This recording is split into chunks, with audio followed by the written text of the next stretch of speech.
정말 말도 안 되는 일이 일어났습니다. 제가 취재한 단 8분짜리 한국 영상이 미국 전역을 뒤흔들었어요. CNN 특집 방송으로 역대급 시청률 79%를 기록했다니 지금도 믿기지 않습니다. 대체 어떻게 된 일인지 바로 전해드리겠습니다. 안녕하세요. 저는 미국 CNN의 리포터 크리스 마이어입니다. 1년 전, 저는 방송국 회의실에서 상사들의 차가운 시선을 받으며 서 있었습니다. 아시아 시민의식 비교 기획이라는 대형 프로젝트가 막 승인되었고, 각 국가별 담당자가 배정되는 중이었죠. 크리스, 자네는 한국을 맡게 될 것 같네. 편성국장 스티븐이 별 관심 없다는 듯 말했습니다. 순간 회의실이 고요해졌어요. 모두가 저를 동정하는 눈빛으로 바라봤죠. 중국이나 일본 담당이 되길 바랬던 저는 속으로 한숨을 내쉬었습니다. 한국요? 별거 없지 않습니까? K-팝 몇 장면에 관광 명소 몇 군데 찍어오면 되는 거 아닌가요? 저도 모르게 불만이 튀어나왔습니다. 스티븐이 고개를 끄덕였어요. 그냥 서울의 깔끔한 거리 몇 장면과 관광 명소 위주로 짧게 촬영해 오게. 어차피 시청자들도 한국에 큰 관심 없을 테니까. 그 말에 회의실의 모든 사람들이 동의하는 웃음을 지었죠. 저도 그중 하나였습니다. 한국은 우리에게 그저 지도에서 중국과 일본 사이에 끼어 있는 작은 나라에 불과했으니까요. 그날 오후, 제 책상에 한국 대사관에서 온 초청장이 도착했습니다. 한국의 시민의식과 사회적 배려, 문화체험이라는 주제의 취재를 위한 공식 초청이었죠. 저는 형식적인 미소를 지으며 초청장을 서류함에 던져 넣었습니다. 일주일이면 충분하겠네요. 더 이상은 필요 없을 거예요. 제가 스티븐에게 말했죠. 스티븐은 저보다 더 냉소적인 표정으로 응답했습니다. 너무 시간 낭비하지 말게. 중국과 일본 특집이 우리 시청률의 핵심이야. 한국은 그냥 메우는 용도라고 생각하면 돼. 가슴속에서 불쾌함이 올라왔지만 저는 참았습니다. 이 업계에서 오래 살아남기 위해서는 상사의 지시에 따라야 한다는 걸 잘 알고 있었으니까요. 한국행 비행기 티켓을 예약하며 속으로 생각했습니다. 빨리 다녀와서 중요한 프로젝트에 집중해야지. 그때는 이 시간 낭비라고 생각했던 출장이 제 인생을 완전히 바꿔놓을 거라고는 상상도 못했습니다. 미국의 시청자들에게 충격을 주고 저 자신의 가치관을 완전히 뒤흔들어 놓을 거라고는요. 인천국제공항에 도착한 순간부터 예상과 다른 모습들이 눈에 들어왔습니다. 깔끔하게 정돈된 공항과 미소 짓는 직원들의 친절함이 첫인상이었죠. 하지만 저는 여전히 의심의 눈초리를 거두지 않았어요. 외국인이니까 특별 대우해주는 거겠지. 짐을 찾아 출구로 향하던 그때 예상치 못한 문제가 발생했습니다. 무거운 촬영 장비를 담은 케이스 중 하나가 컨베이어 벨트에서 떨어져 충격을 받은 거예요. 케이스는 견고했지만 안에 있는 고가의 카메라 렌즈가 걱정됐죠. 이제 어떡하지? 제 옆에서 촬영기사 마이크가 한숨을 내쉬었습니다. 수리점을 찾아야 하는데 언어도 안 통하는 이곳에서. 그 순간 놀라운 일이 벌어졌어요. 우리의 당황한 모습을 본 두 명의 한국 청년이 다가와 영어로 물었습니다. 무슨 일이세요? 도움이 필요하신가요? 우리의 상황을 설명하자 그들은 즉시 스마트폰을 꺼내 주변 카메라 수리점을 검색하기 시작했죠. 놀랍게도 그들은 공항에서 가장 가까운 수리점을 찾아줄 뿐만 아니라 택시를 함께 타고 그곳까지 안내해주겠다고 제안했습니다. 괜찮으세요? 바쁘실 텐데. 제가 머뭇거리며 물었죠. 전혀요. 외국에서 온 손님들이 첫날부터 이런 일을 겪으면 안 되죠. 그들은 미소를 지으며 말했습니다. 택시 안에서 그들은 서울의 명소와 문화에 대해 열정적으로 설명해 주었어요. 저는 그들의 영어 실력에 깜짝 놀랐습니다. 미국에서도 이렇게 유창하게 외국어를 구사하는 일반 시민을 만나기 쉽지 않거든요. 수리점에 도착해 보니 그곳은 작지만 전문적인 카메라 전문점이었습니다. 주인은 우리의 사정을 듣고 즉시 장비를 검사해 주었죠. 다행히 렌즈는 안전했고 케이스만 약간 손상되었을 뿐이었어요. 우리를 도와준 청년들은 마지막까지 함께 머물렀고 심지어 호텔까지 가는 길도 안내해주겠다고 했습니다. 이런 친절에 정말 당황스러웠어요. 뉴욕이라면 상상도 할 수 없는 일이었으니까요. 호텔로 향하는 길, 서울의 밤 풍경이 창문 너머로 흘러갔습니다. 깨끗한 거리, 활기찬 사람들, 그리고 곳곳에 느껴지는 질서정연함이 인상적이었죠. 제 마음속에 의문이 피어올랐습니다. 이곳은 우리가 생각했던 것과 다른 걸까? 하지만 곧 저는 그런 생각을 떨쳐냈어요. 그래도 이건 그냥 우연일 거야. 외국인이라 특별히 대해준 거겠지. 그렇게 첫날 밤이 지나갔습니다. 아직은 몰랐죠. 이것이 단지 시작에 불과하다는 것을. 다음 날 아침, 우리는 서울 시내 촬영을 시작했습니다. 첫 번째 목적지는 북촌 한옥마을이었어요. 전통과 현대가 공존하는 모습을 담기 좋은 장소였죠. 하지만 운명은 우리에게 또 다른 시험을 준비하고 있었습니다. 좁은 골목길을 촬영하던 중 갑자기 마이크가 놀란 표정으로 카메라를 내려놓았어요. 크리스, 큰일이야. 카메라가 제대로 작동하지 않아. 확인해보니 메인 카메라의 센서에 문제가 생긴 것 같았습니다. 이런 상황은 촬영팀에게 최악의 악몽과도 같았죠. 예비 카메라는 있었지만 화질과 성능이 현저히 떨어졌어요. 이대로라면 방송국이 요구하는 품질의 영상을 제작할 수 없었습니다. 이럴 수가. 이번 프로젝트는 정말 저주받은 건가? 좌절감에 한숨을 내쉬며 벤치에 주저앉았어요. 그때였습니다. 우리의 모습을 지켜보던 한 청년이 다가왔죠. 무슨 일 있으세요? 카메라에 문제가 생겼나요? 그는 자신을 정우라고 소개했고 대학에서 영상을 전공한다고 했습니다. 우리의 상황을 설명하자 정우는 잠시 생각하더니 휴대폰을 꺼냈어요. 제 지도 교수님이 카메라를 전문적으로 다루시니 바로 연락해 볼게요. 30분 후 우리는 서울대학교 인근의 작은 연구실에 도착했습니다. 박 교수님은 따뜻한 미소로 우리를 맞이하셨죠. 그는 우리의 카메라를 꼼꼼히 살펴본 후 놀라운 말을 했습니다. 센서 연결부에 문제가 있네요. 제가 가진 부품으로 수리 가능합니다. 1시간만 기다려주세요. 우리는 연구실 근처 카페에서 기다렸어요. 정우는 계속 우리와 함께 있으며 서울의 이야기를 들려주었습니다. 그의 진솔한 이야기를 들으며 저는 이 나라에 대한 제 선입견이 얼마나 깊었는지 깨닫기 시작했어요. 1시간 후 박 교수님은 완벽히 수리된 카메라를 건네주셨습니다. 비용을 묻자 그는 손을 흔들며 거절했어요.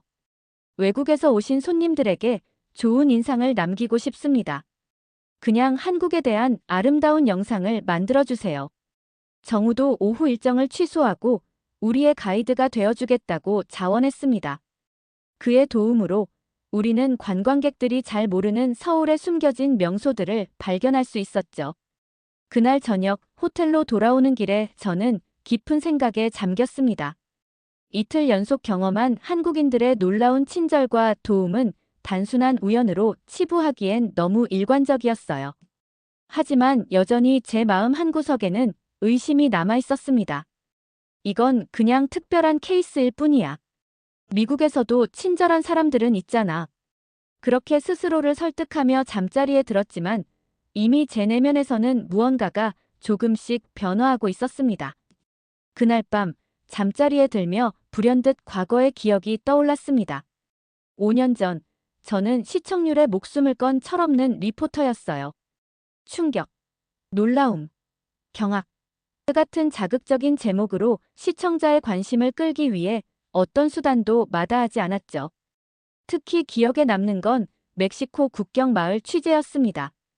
당시 저는 위험한 국경 도시의 실체라는 특집을 맡았어요. 취재 과정에서 현지 주민들의 일상은 평화롭고 안전했지만 저는 의도적으로 밤에만 촬영했고 몇몇 위험해 보이는 장면만 편집해 방송했습니다. 여기는 폭력과 범죄가 일상이 된 도시입니다. 카메라 앞에서 긴장된 표정으로 말했던 제 모습이 선명히 떠올랐어요. 그 방송 이후 해당 마을의 관광산업은 큰 타격을 입었고 주민들의 생계가 위협받았습니다. 몇 주 후 한 현지 주민이 직접 방송국을 찾아와 성명서를 전달했던 장면도 선명했어요. 당신들은 우리의 삶을 망쳤습니다. 진실이 아닌 것을 보도해서. 그때 저는 공개적으로 사과했지만 내심으로는 이게 방송이지 시청률이 전부야라고 생각했던 것이 사실입니다. 그 일 이후로도 저는 계속해서 자극적인 보도 방식을 고수했어요. 하지만 1년 전 큰 변화가 찾아왔습니다. 제가 제작한 아프리카 난민 특집 보도에서 사실관계 오류가 발견됐고 그것이 큰 논란이 됐어요. 방송국은 공개 사과를 했고 저는 3개월간 출연 정지 처분을 받았습니다. 그 시간 동안 저는 깊은 자기 성찰의 시간을 가졌어요. 진실보다 자극적인 내용을, 정확성보다 시청률을 우선시했던 제 자신을 마주하게 됐죠. 복귀 후에는 좀 더 신중하고 균형 잡힌 보도를 하려 노력했지만 방송국 내에서 제 입지는 크게 줄어들었습니다. 이번 한국 취재도 사실은 일종의 벌이었을지 모릅니다. 중요하지 않다고 여겨지는 프로젝트에 배정된 것이니까요. 하지만 지금 생각해보면 이건 벌이 아니라 축복이었는지도 모르겠습니다. 침대에 누워 천장을 바라보며 생각했습니다. 내가 한국에 대해서도 선입견으로 판단하고 있는 건 아닐까? 이곳 사람들의 진짜 모습은 어떤 걸까? 그렇게 생각하며 잠이 들었고 다음 날은 제 인생에서 가장 잊지 못할 날 중 하나가 되었습니다. 아침 일찍 일어나 우리는 서울의 일상을 담기 위해 평범한 주택가로 향했습니다. 정우가 추천해준 곳이었죠. 관광지보다 이런 곳에서 진짜 한국인의 모습을 보실 수 있을 거예요. 봄비가 내리는 조용한 동네. 우리는 초등학교 앞에서 촬영을 시작했습니다. 등교하는 아이들의 모습을 담으며 저는 어딘가 경쾌한 기분을 느꼈어요. 비가 내리는데도 환하게 웃으며 달려가는 아이들의 모습이 신선했거든요. 그때였습니다. 학교 앞 횡단보도에서 연세 지긋한 할아버지 한 분이 갑자기 비에 미끄러져 넘어지셨어요. 저는 반사적으로 카메라를 들어 그 장면을 촬영하려 했습니다. 흔한 사고 장면 촬영이었죠. 하지만 그 순간 놀라운 일이 벌어졌어요. 등교하던 3명의 초등학생이 우산도 내려놓은 채 곧바로 할아버지에게 달려갔습니다. 2명은 할아버지를 부축했고 1명은 재빨리 휴대폰을 꺼내어 무언가를 하고 있었어요. 삼촌, 119에 신고했어요. 곧 도움이 올 거예요. 그 아이가 할아버지에게 말했습니다. 아이들은 자신들의 교복이 비에 젖는 것도 아랑곳하지 않고 할아버지 곁을 지켰어요. 한 아이는 교복 재킷을 벗어 할아버지의 젖은 어깨를 덮어드렸고 다른 아이는 자신의 손수건으로 할아버지의 상처를 닦아드렸습니다. 가장 놀라웠던 건 이 모든 행동이 너무나 자연스럽게 이루어졌다는 거예요. 마치 매일 하는 일처럼 어떤 망설임도 없이 말이죠. 구급차가 도착하고 아이들은 할아버지가 안전하게 실려가는 것을 확인한 후에야 학교로 향했습니다. 비에 흠뻑 젖은 모습이었지만 그들의 얼굴엔 오히려 안도감이 가득했어요. 저는 그 광경을 멍하니 바라보고 있었습니다. 카메라는 여전히 제 손에 들려 있었지만 작동 버튼을 누르지는 못했어요. 그저 보고 있었을 뿐입니다. 마이크가 제 어깨를 두드렸어요. 크리스, 괜찮아? 너 울고 있어? 그제서야 제 뺨을 타고 흐르는 눈물을 느꼈습니다. 황급히 손등으로 눈물을 훔치며 대답했어요. 아니야, 그냥 비가 눈에 들어갔어. 하지만 그건 사실이 아니었습니다. 제 마음속 깊은 곳에서 무언가가 울컥 터져 나온 거였어요. 그 아이들의 순수한 마음씨, 타인을 위한 자연스러운 배려가 제 가슴을 울렸던 겁니다. 그날 하루 종일 그 장면이 머릿속에서 떠나지 않았습니다. 저의 고향 뉴욕에서라면 사람들이 그냥 지나쳤을 장면이에요. 어쩌면 누군가는 스마트폰으로 영상을 찍어 소셜미디어에 올렸을지도 모르죠. 하지만 직접 나서서 돕는 사람들, 특히 어린 학생들이 그렇게 행동하는 모습은 상상하기 어려웠습니다. 그날 밤 촬영된 영상을 검토하며 묵묵히 생각에 잠겼습니다. 우리가 담은 한국의 모습은 처음 예상했던 것과 너무나도 달랐어요. 이곳에는 제가 미처 알지 못했던 깊고 따뜻한 무언가가 있었습니다. 귀국 비행기 안에서 저는 마이크와 함께 촬영 영상을 편집했습니다. 처음 계획과는 완전히 다른 내용이었어요. 화려한 관광 명소나 K-팝 스타들이 아닌 일상 속에서 마주친 한국인들의 따뜻한 모습들을 담았죠. 크리스, 이 영상 정말 특별한데 방송국에서 어떻게 받아들일지 모르겠어. 마이크가 걱정스럽게 말했습니다. 저도 불안했어요. 스티븐과 다른 상사들은 자극적이고 표면적인 콘텐츠를 기대하고 있을 테니까요. 하지만 제 마음은 이미 결정을 내린 상태였습니다. 진실을 보여주고 싶었어요. 제가 경험한 그대로의 한국을. 뉴욕에 도착하자마자 완성된 영상을 들고 방송국으로 향했습니다. 시사룸에서 스티븐과 다른 임원들이 무표정한 얼굴로 영상을 지켜봤어요. 8분짜리 짧은 다큐멘터리였지만 그 안에 담긴 메시지는 결코 가볍지 않았습니다. 영상이 끝나고 불이 켜졌을 때 방 안의 분위기는 묘했어요. 침묵이 흘렀고 저는 최악의 상황을 예상했습니다. 해고당하겠구나. 그런데 놀랍게도 스티븐이 자리에서 벌떡 일어나 제 어깨를 꽉 붙잡았어요. 그의 눈은 빛나고 있었습니다. 크리스, 이거 대단해. 지금 당장 편성표를 바꿔. 오늘 저녁 황금 시간대에 이 영상을 내보내자. 모두가 놀란 표정이었어요. 스티븐이 설명을 이어갔습니다. 요즘 미국 사회가 얼마나 분열되어 있는지 봐. 이웃을 돕는 마음, 타인에 대한 배려. 우리가 잃어버린 것들이야.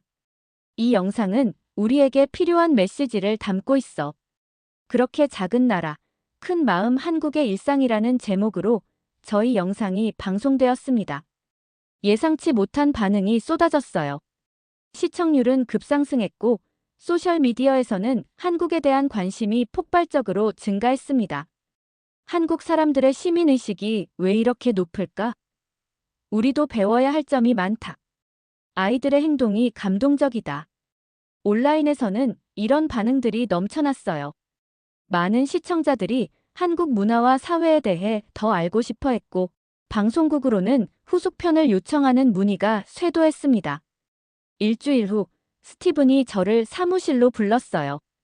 크리스, 축하해. 내 영상이 전국방송 어워드 최종 후보에 올랐어. 더 놀라운 건 우리가 방송권을 판매한 다른 나라들에서도 비슷한 반응이 나오고 있다는 거야. 저는 믿기지 않았습니다. 처음에는 쓸모없는 프로젝트라고 여겼던 것이 이렇게 큰 반향을 일으키다니요. 하지만 이건 단지 시작에 불과했습니다. 그 후 한 달 동안 저희 영상은 전 세계 곳곳에서 방송되었고 한국에 대한 새로운 시각을 제공했어요. 작지만 영향력 있는 나라, 경제적 성공뿐 아니라 사회적 배려와 시민의식으로도 주목받을 만한 나라. 제 인생의 방향도 완전히 바뀌었습니다. 이제 저는 단지 시청률만을 위한 리포터가 아니었어요. 진실과 깊이 있는 이야기를 전하는 저널리스트로 거듭나고 싶었습니다. 영상의 성공 이후 방송국은 즉시 후속작을 기획했습니다. 스티븐은 저를 다시 한국으로 보내기로 결정했고 이번에는 더 큰 제작팀과 2배의 예산을 배정했어요.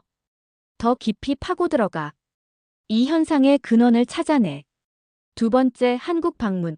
저는 더 체계적인 접근법으로 취재를 시작했습니다. 학교와 직장, 지하철과 공원 등 일상의 다양한 공간에서 한국인들의 모습을 관찰했어요. 어디를 가든 비슷한 패턴이 보였습니다. 배려, 협력, 그리고 공동체 의식이 자연스럽게 녹아있는 모습이었죠.